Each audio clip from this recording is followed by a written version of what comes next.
Fala palmeirense, bem-vindo de volta ao canal Diego Iwato Marada. Antes de qualquer coisa, muito obrigado para você que já está seguindo a gente, para você que não está ainda.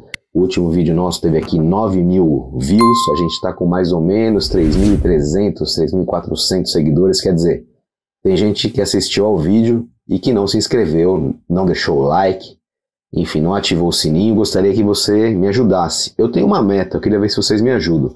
Nós estamos chegando em 3.500, 3.600 inscritos no canal. Seria muito legal se para o Mundial, lá para o dia 12, que é quando eu chego em Nova York, a gente conseguisse chegar em 6.000. Queria a ajuda de vocês. Será que é possível?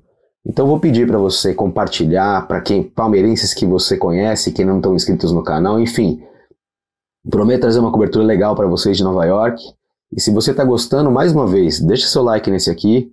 Pra gente, quanto mais like vocês derem, mais o conteúdo é recomendado e mais, enfim, mais informação eu consigo trazer para você que está gostando do trabalho. Bom, vamos falar aqui sobre o Palmeiras, obviamente, e sobre a viagem. Não sei que momento da segunda-feira você está assistindo esse vídeo, pode ter sido antes do embarque, pode ser depois do embarque. O Palmeiras vai na manhã dessa segunda-feira direto para Greensboro.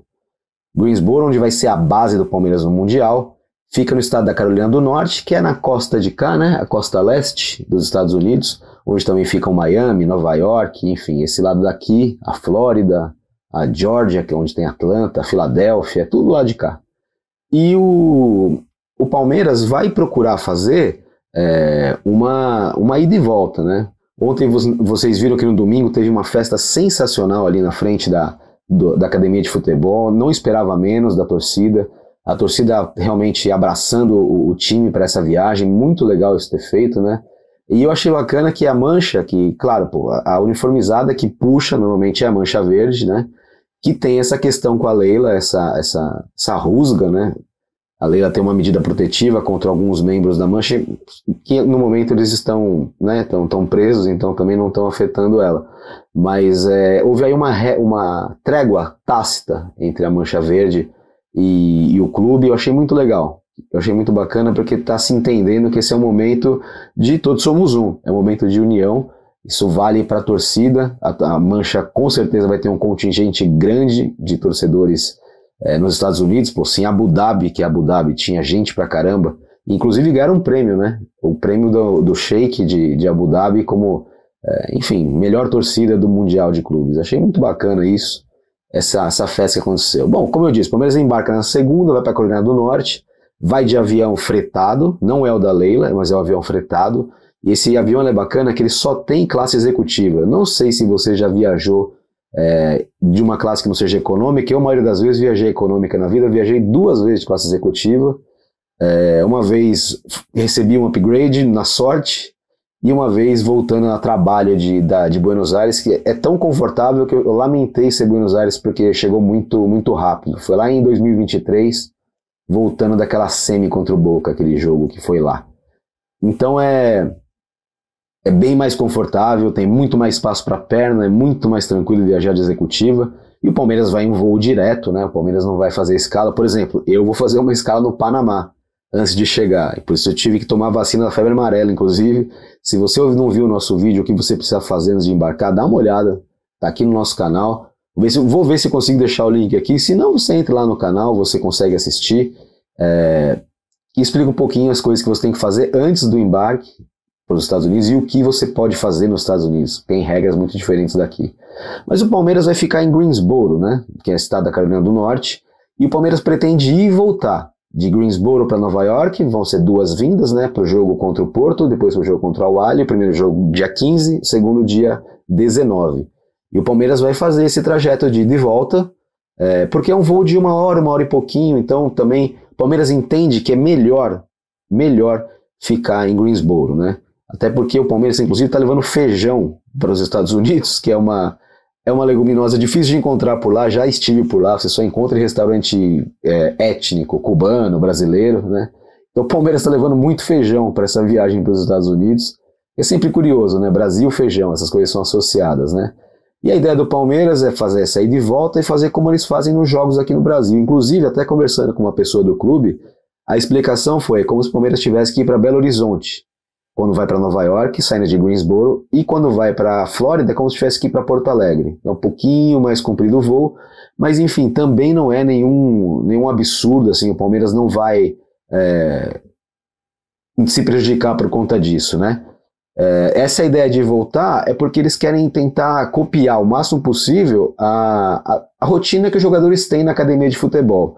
Que é acordar, chegar lá, fazer os exames, ver como é que tá os níveis de tudo, enfim, não sei, um dia eu vou explicar para vocês aqui nesse canal também como é que é a rotina do jogador quando ele chega na academia de futebol para treinar. Tem toda uma rotina, você chega, faz exame, conversa com o psicólogo, perguntada para você seu estado de ânimo, se aconteceu alguma coisa, eles conseguem ver se você dormiu, se você não dormiu. É muito louco ver como funciona esse microfone aqui, ó, tava me pegando aqui, desculpa que eu puxei. É muito louco ver como funciona isso, né? O nível hoje de detalhamento científico que o clube consegue ter do jogador, né? Vamos falar um pouquinho também como é que vai ser o contato com a imprensa lá, porque não sei se vocês sabem que aqui no Brasil o contato com a imprensa é mínimo, né? O Palmeiras não abre os treinos de modo algum, né? Isso começou na pandemia a fechar, até um pouco antes o Luxemburgo vinha fechando alguns treinos, e o Felipão antes dele também. O Mano Menezes foi tão curto, eu confesso que não sei como ele fez, mas acho que ele abria alguns treinos só também, porque isso virou a tendência, né? Aí teve a pandemia, não se abriu, e quando voltou, o Abel não abriu mais, que é o modelo europeu, né? Que lá não se assiste a treinos de nenhum clube, e o Abel implantou isso aqui, e olha, já se tentou convencê-lo a deixar a imprensa ficar mais na academia de futebol, ele é irredutível quanto a isso, não vai poder. Mas no Mundial vai ser um pouquinho diferente. A imprensa vai ter direito a assistir 15 minutos dos treinos abertos do Palmeiras. 15 minutos, e até para explicar para vocês que talvez nunca tenham assistido a um treino, não acontece nada nos primeiros 15 minutos. O time no máximo conversa ali com o técnico, dá uma corridinha em volta do gramado, e esses 15 minutos é o preâmbulo, é o prólogo do treino, na verdade. O treino começa depois desses 15 minutos, ou seja, a imprensa que estiver em Greensboro não vai acompanhar esses treinos, mas vai poder ali estar dentro do campo, poder ver alguma coisa. Para o pessoal de TV, para o pessoal de canal de YouTube como a gente, é legal que a gente vai ter algum tipo de imagem para colocar aqui, né?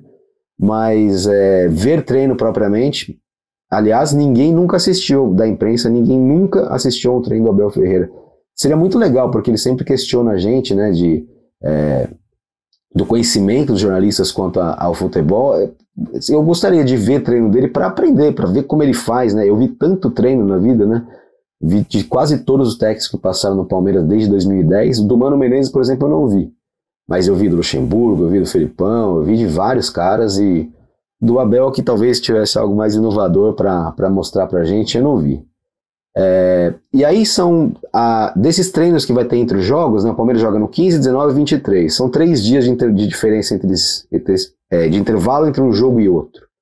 Então seriam os 3 treinos. Desses 3 treinos, o Palmeiras pode fechar 100%.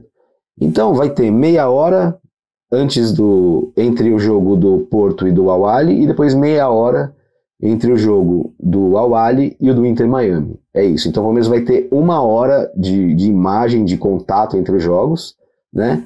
E aí, antes do jogo, antes da estreia, então o Palmeiras vai treinar lá no 10, 11, 12, 13 e 14. Esses treinos, a promessa de todos serem abertos meia hora, 15 minutos, né? E aí um deles fechado conforme é determinado, né? E no dia antes dos jogos, há uma coletiva obrigatória, uma entrevista coletiva obrigatória do treinador na última vez foi o treinador e o capitão, não sei se vai ser assim. Em Abu Dhabi, no Mundial que eu cobri, foi o treinador e o capitão, mas esse é um novo Mundial, as regras podem ser diferentes, a gente não sabe, mas normalmente, eventos da FIFA, vai o treinador e vai um jogador designado, normalmente o capitão. Não precisa ser o capitão, primeiro capitão, não precisa ser o Gomes, pode ser o Veiga, pode ser o Everton, pode ser o Murilo. O Palmeiras tem hoje vários capitães, né? É uma hierarquia de capitães. Não sabemos quem vai ser, mas essa é a lógica, né? E o Palmeiras, inclusive, no dia do reconhecimento do gramado, que é esse dia da entrevista coletiva, né, obrigatória, o Palmeiras não vai fazer o reconhecimento do gramado, né, no MetLife Stadium, vai treinar de manhã em Greensboro. Então talvez esse seja o treino fechado, né, treinar em Greensboro fechado. Não sabemos, né? A gente vai descobrir, eles vão colocar, explicar mais detalhadamente. Essa questão do reconhecimento do gramado, né? A gente fica, pô, o cara não conhece o gramado? O Alex, ex-Palmeiras, foi no Charla Podcast, que aliás é um sensacional, né? Um podcast sensacional, explicou que o reconhecimento do gramado é muito para você se situar, para você entender dentro do campo, você não fica vendo as marcações, mas você sabe que em determinada placa começa a grande área, que determinado lugar da arquibancada é a linha central. Então, isso que é o reconhecimento do gramado, porque a grama, enfim, até por ter hoje grama sintética, talvez fizesse até sentido ter um reconhecimento do gramado propriamente. Mas o que os jogadores fazem é entrar em campo e entender essas questões. E é muito interessante, né, quando um cara que é profissional explica, porque ele falou, é mais importante saber se aquela placa ali aquela placa, ela tá quando começa a grande área. Então eu sei que se eu meter a bola ali, eu vou estar jogando a bola perto do início da grande área. É muita coisa que a gente que só jogar de maneira amadora ou nem joga futebol não sabe como acontece. Esse tipo de informação é muito legal. Esse Mundial é bem diferente do Mundial que eu cobri em Abu Dhabi, né? Porque lá era tudo na mesma cidade, né? Abu Dhabi é um dos Emirados Árabes, né? São vários Emirados, tem Dubai, Abu Dhabi, Al-Shabaab, são 4 ou 5. E lá era um hotel dentro da cidade, né? Os 2 estádios que o Palmeiras jogou eram ali dentro, o Palmeiras treinava num terceiro, né? Que era num complexo esportivo que tem lá. E, aliás, um dia eu vou trazer mais questões sobre esse Mundial de Abu Dhabi, porque foi uma experiência fantástica. Embora eu tenha coberto Copa do Mundo e Super Bowl, e, enfim, e diversas finais de Libertadores, enfim, pouca coisa se compara ao que foi esse Mundial de Abu Dhabi. Ali é aquele lugar do mundo, parece um outro planeta, cara. É muito legal. E essa é a melhor parte da nossa profissão, né? Poder viajar e conhecer outros lugares. Eu, por minha conta, acho que jamais iria para Abu Dhabi, talvez para Dubai. Mas eu fui para Abu Dhabi, que é uma São Paulo um pouquinho menor, no meio lá dos Emirados Árabes, né? E lá tinha esses 15 minutos de entrevista também, tinha 15 minutos de treino, e eu te atesto, não acontece nada nesses 15 minutos iniciais. Mas a empresa podia entrar, às vezes o Abel vinha, trocava uma ideia rapidinho ali, falava 1, 2 ou 3 palavras, isso é a parte interessante, legal ter isso, vamos ver se vai fazer. E normalmente tinha um atendimento no hotel, tinha um jogador ou 2, eram designados para conceder uma entrevistinha coletiva para quem estava lá. A gente estava em poucos jornalistas, tinha uns 10 repórteres, mais equipe de técnica, não tinha 20 pessoas na sala quando essas entrevistas coletivas aconteciam, né? Dessa vez, para esse Mundial, está indo bem mais gente. Então essas entrevistas de pré-jogo da FIFA vão ser muito concorridas, e as entrevistas se houver atendimento no hotel do Palmeiras lá em Greensboro também vai ser mais concorrida que o normal, né? Agora, assim, se você quiser saber mais dessa história de Abu Dhabi, até era meu plano contar, mas eu achei que era mais interessante a gente falar do plano do Palmeiras agora, né? Mas se você quer saber mais desse Mundial de Abu Dhabi, eu só posso adiantar para você, foi o maior orgulho que eu já senti do Palmeiras na vida como torcedor. Foi uma experiência sui generis, assim, algo completamente fora da curva. Mesmo o Palmeiras não tendo ficado com o título, quando vai começar o jogo e sobe Thunderstruck do AC/DC ali, e sobe o bandeirão do Palmeiras e pega fogo aqui, pega fogo ali, e o estádio, aquilo ali virou um Allianz Parque. Tinha uma espécie de tobogã do lado de cá, assim, lotado de palmeirense. Thunderstruck do AC/DC tocando no talo, que é uma música que a FIFA usa para várias entradas de evento, e mesmo assim você escutava olê, porco. Eu tenho certeza que o MetLife Stadium e o Hard Rock Café Stadium em Miami vão repetir o que aconteceu em Abu Dhabi. Eu já estou uma ansiedade maluca para chegar lá e ver tudo isso acontecer. Obrigado para você que ficou até agora assistindo ao vídeo. Vou pedir mais uma vez para você se inscrever no nosso canal, deixar o seu like, ativar o sininho. A gente quer muito crescer. Vou repetir aqui, queria que vocês me ajudassem a chegar em 6.000 seguidores até o dia 12 de junho, né? Esse vídeo você está vendo no dia 9, dá para chegar. A gente está crescendo muito rápido, estamos chegando em 3.500, 3.600 seguidores. Isso é um número muito legal para o tempo de canal que a gente não tem uma semana de vida. E é muito legal poder estar trazendo isso para vocês. Quanto mais vocês ajudarem a gente a ficar conhecido, melhor. E é isso, a gente se fala, até o próximo vídeo.